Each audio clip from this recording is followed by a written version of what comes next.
বাক্য মনে করা যাবে না, মন্ত্র মনে করতে হবে।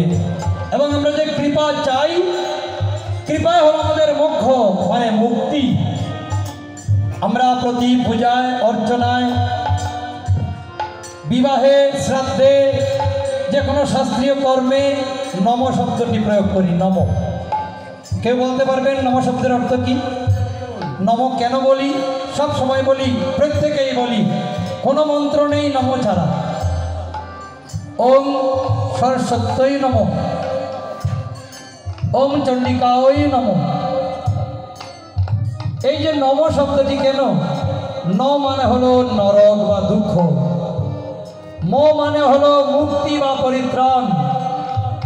আমরা যাকেই পাই, যখন দুঃখে পড়ি, যাকেই সামনে দেখি, যদি সে ব্যক্তি সুহৃদ হয়, অন্তরঙ্গ আত্মীয় স্বজন হয়, তখন একেবারে দুঃখের কথা ঢেলে দেই।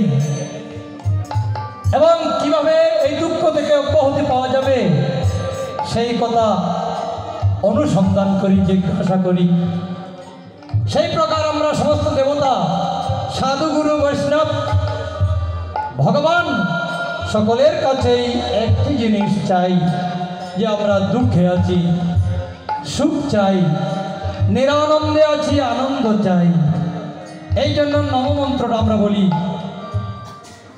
গুরুদেবের প্রণাম মন্ত্রেও সেটাই আছে, তস্মৈ শ্রী গুরবে নমঃ। সাবধান, এই গুরু প্রণামটা কিন্তু আমরা সবাই ভুল করি।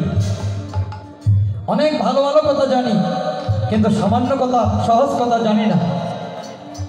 প্রণাম মন্ত্র ভুল করি, গুরুবে নমঃ, গুরুবে নয় গুরবে। যারা ব্যাকরণ জানে তাদের এই ভুলটা হবার কথা নয়। সাধু শব্দের রূপ আপনারা পড়েছেন কিনা জানি না। শব্দের রূপ, সাধু শব্দের এক বচনে চতুর্থী বিভক্তিতে গুরু শব্দটি গুরবে পরিণত হয়। এই জন্য গুরুবে হবে না।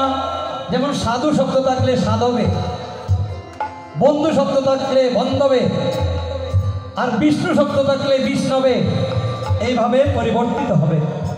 কিন্তু দুর্ভাগ্য, এই প্রণাম মন্ত্রটিও আমাদের কেউ শেখায়নি শুদ্ধভাবে উচ্চারণ করার জন্য।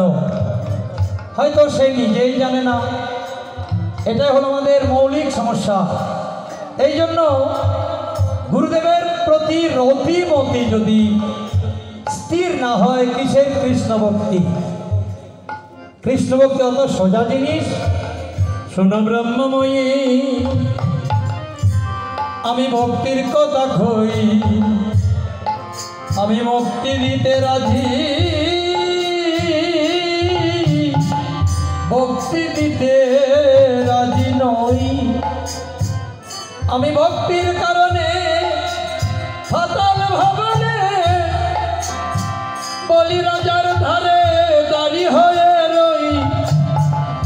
ভক্তির কারণে নন্দের ভবনে নন্দ ঘোষের বাধা মস্তকেতে ভই।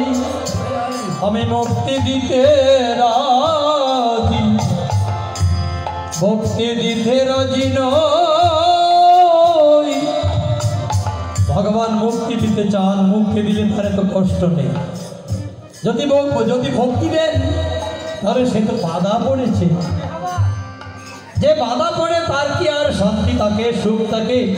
নিজের সুখ আর থাকে না। সেই জন্য তিনি ভক্তি দিতে চান না। কারণ কি? তিনি নিজেই প্রতিজ্ঞা করেছেন, তুলসী দলমাত্রেণ জলস্য চুলুকেন বা বিক্রীণীতে সমাত্মানঃ বক্তব্য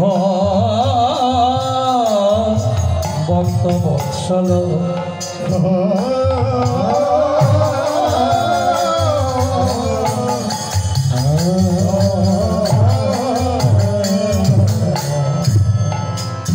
জলস্য চুলকেন বা তুলসী দলমাত্রেণ। তুলসী দল মানে তুলসী পত্র। তুলসী পত্রের সঙ্গে একটু জল, তুলসী পত্রটি একটু জল সিক্ত করে যদি গোবিন্দায় নম বলে গোবিন্দ চরণে অর্পণ করা হয়,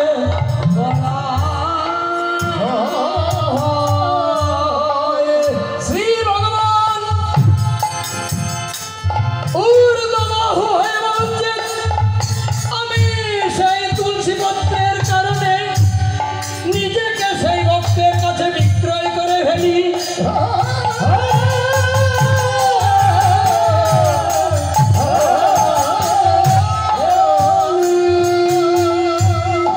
ভক্তি কাকে বলে আমাদের শাস্ত্রে আছে, আর শাস্ত্র আমাদের ঘরে কয়জনের কয়টা শাস্ত্র আছে, কিন্তু এমনভাবে কথা বলি যেন আমি সর্বশাস্ত্র বিশারদ।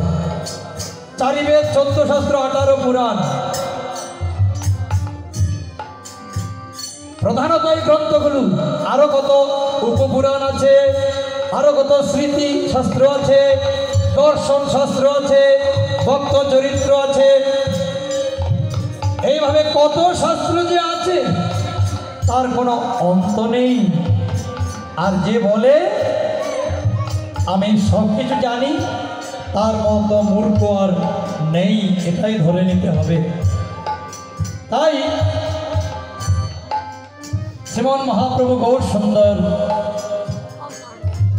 এই কলিযুগে এসে গুরু তত্ত্ব নিজে শিক্ষা দিয়েছেন।